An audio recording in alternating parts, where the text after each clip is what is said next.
Kitab Yakobus.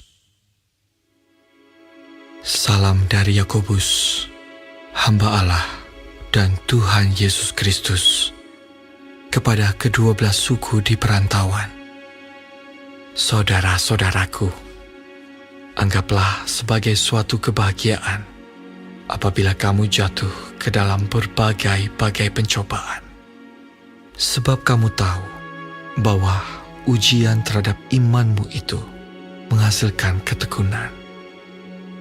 Dan biarkanlah ketekunan itu memperoleh buah yang matang, supaya kamu menjadi sempurna dan utuh dan tak kekurangan suatu apapun. Tetapi apabila di antara kamu ada yang kekurangan hikmat, hendaklah ia memintakannya kepada Allah, yang memberikan kepada semua orang dengan murah hati dan dengan tidak membangkit-bangkit, maka hal itu akan diberikan kepadanya.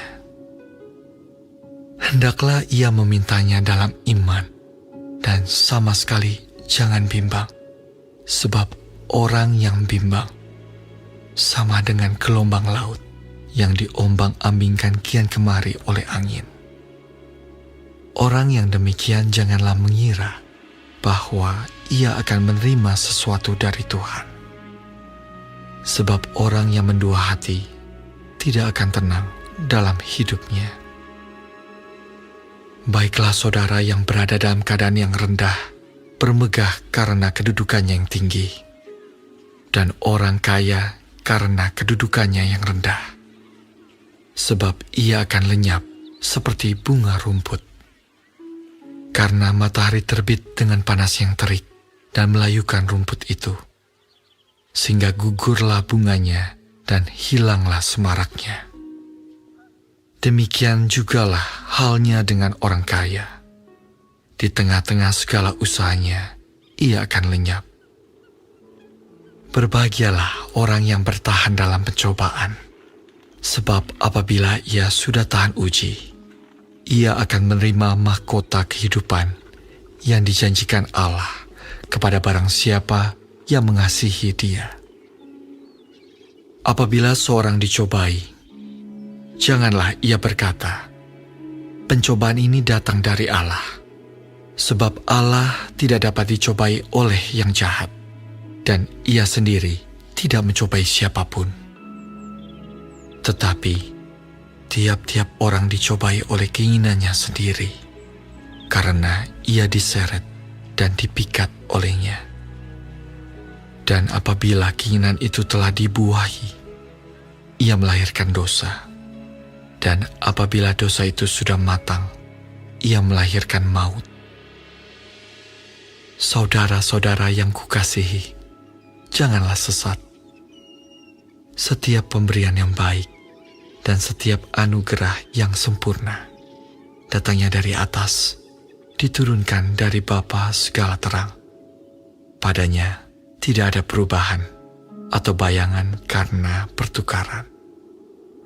Atas kehendaknya sendiri, ia telah menjadikan kita oleh firman kebenaran, supaya kita pada tingkat yang tertentu menjadi anak sulung di antara semua ciptaannya. Hai saudara-saudara yang kukasihi, ingatlah hal ini. Setiap orang hendaklah cepat untuk mendengar, tetapi lambat untuk berkata-kata, dan juga lambat untuk marah. Sebab amarah, manusia tidak mengerjakan kebenaran di hadapan Allah. Sebab itu, buanglah segala sesuatu yang kotor dan kejahatan yang begitu banyak itu, dan terimalah dengan lemah lembut firman yang tertanam di dalam hatimu, yang berkuasa menyelamatkan jiwamu. Tetapi hendaklah kamu menjadi pelaku firman, dan bukan hanya pendengar saja. Sebab jika tidak demikian, kamu menipu diri sendiri. Sebab jika seorang hanya mendengar firman saja dan tidak melakukannya, ia adalah seumpama seorang yang sedang mengamat-ngamati mukanya yang sebenarnya di depan cermin. Baru saja ia memandang dirinya, ia sudah pergi, atau ia segera lupa bagaimana rupanya.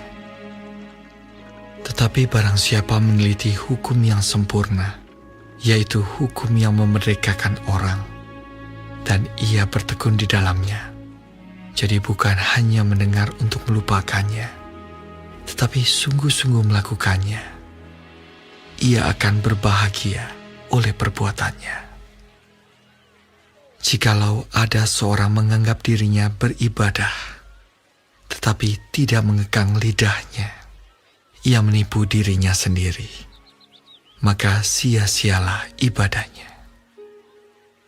Ibadah yang murni dan yang tak bercacat di hadapan Allah Bapa kita ialah mengunjungi yatim piatu dan janda-janda dalam kesusahan mereka, dan menjaga supaya dirinya sendiri tidak dicemarkan oleh dunia.